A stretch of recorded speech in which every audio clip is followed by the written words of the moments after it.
All right, team. Last time we talked about starting conversations. Today, it's level up time.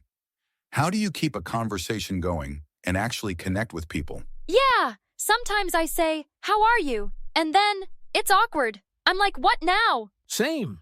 It's like you open the door and just stare at each other. Silent staring contest. Who'll blink first? Exactly. That's why you need follow-up questions. The secret sauce of awesome conversations. If someone says, I'm good, just busy with work, you can say, oh yeah? What kind of work do you do? Or, work been crazy lately? It shows you're listening and caring. I love asking, "What do you do for fun?" Or, "Any exciting plans coming up?" Or even, watched anything good lately?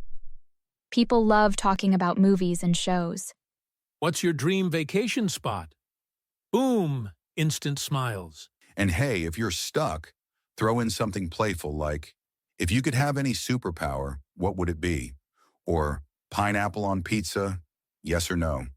That's so my vibe. Fun questions equals fun conversations. Match their energy. If they're chill, stay chill. If they're excited, be excited. People feel safe when you match their vibe.